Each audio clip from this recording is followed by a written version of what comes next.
Assalamualaikum warahmatullahi wabarakatuh. Salam sahabat petani cerdas.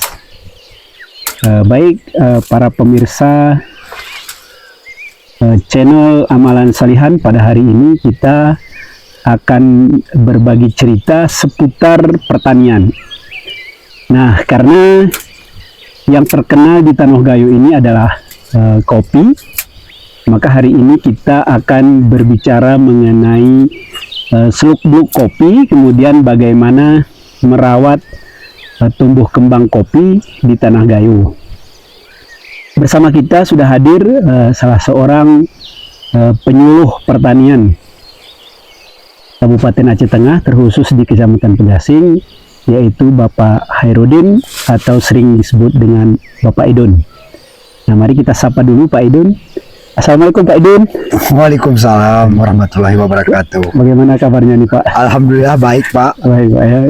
Apa kegiatan sekarang nih Pak? Biasanya maksudnya di lapangan atau di kantor ini bagaimana Pak? Untuk sementara kedua-duanya Pak. Mungkin kadang dibutuhkan sama petani, kita akan turun langsung ke lapangan. Apabila belum dibutuhkan ya tetaplah kita mengadakan kegiatan di kantor. Iya. Biasanya kegiatannya itu terjadwal atau langsung apabila di telepon dari lapangan, atau bagaimana sistemnya kalau di penyuluhan itu? Kalau secara dia terjadwal dia. Ada jadwal sendiri. Ada terjadwal sendiri, dan sebagian ada yang menelpon langsung ditelek Pak ya. Langsung. Ya, ini di Tanah Gayo Pak kan masyhur dengan kopinya Pak.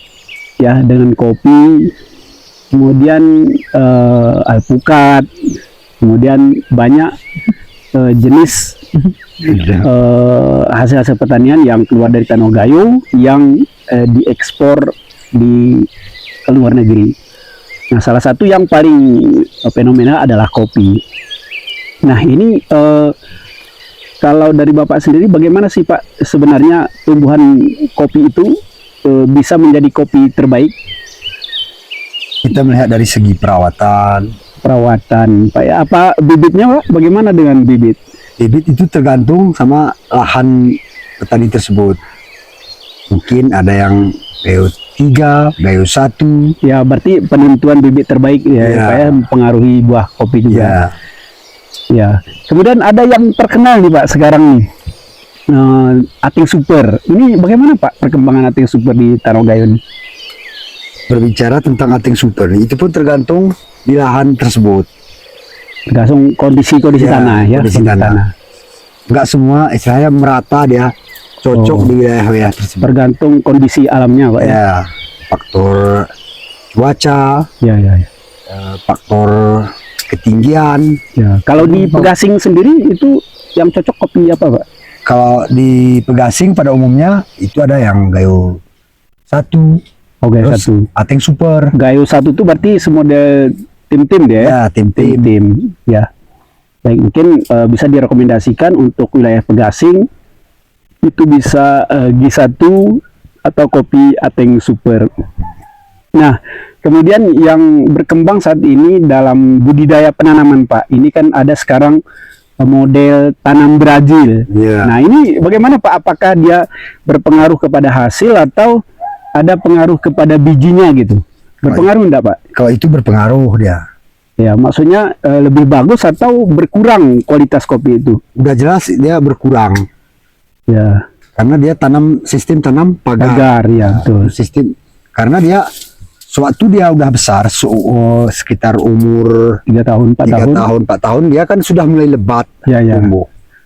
Sehingga matahari yang masuk nggak bisa lagi. Susah Pak ya? Susah ya. Ya, baik, itu mungkin kendala salah satu Pak. Tapi kalau dari segi hasil, nah ini jauh Pak ya perbedaannya. Ya. Dalam 1 hektar bisa ditanami sekitar kurang lebih 4.000 batang. Ya. Kalau sistem zaman dulu mungkin sekitar 2.000 batang. Nah, ini secara ekonomis dapat membantu, tapi secara ketahanan agak berkurang Pak ya. Ya. Mungkin ada pesan Pak sedikit dari Bapak selaku penyuluh pertanian untuk pencinta kopi nih Pak. Mungkin bisa disampaikan apa pesannya? Berpesan sedikit, kalau misalnya kalau kita pada umumnya di Aceh Tengah Ya. mengacu pada perawatan, insya Allah kalau di Pegasing pada umumnya kurang perawatan. Oh, jadi itu yang harus diperbaiki, Nah, Pak, ya, yang tata itu cara harus kita perbaiki, budidayanya. mulai dari tahap pemangkasan, pemupukan, Ya, ya, itu agak kurang sedikit ya. kalau sekarang. Karena petani sekarang ingin apa, simple, Simple, cepat buah, Pak, ya. Ya. tapi ingin buah banyak. Maunya sekarang kita berpedoman pada perawatan, Perawatan baru hasil, ya, Pak, baru hasil. Pemupukan istilahnya dia tepat waktu. Ya, tepat waktu. Waktunya berarti kapan nih, Pak? Ada waktu tertentu enggak? Ada waktu tertentu dia. Dalam 1 tahun dia 2 kali dia pemupukan. Di bulan pertama dia di bulan Mei. Bulan Mei. Oh. Terus berlanjut lagi tahap kedua di bulan September. September, Pak, ya, karena Ya. musim hujan, Pak, Ya. ya. Ya, baik, itu pesan Pak Penyuluh Pertanian, mungkin bisa menjadi pegangan dan pedoman untuk kita, terutama para petani kopi. Mudah-mudahan kita berdoa kepada Allah Subhanahu Wa Taala kopinya bisa berhasil dan buahnya banyak dan bisa membantu perekonomian keluarga.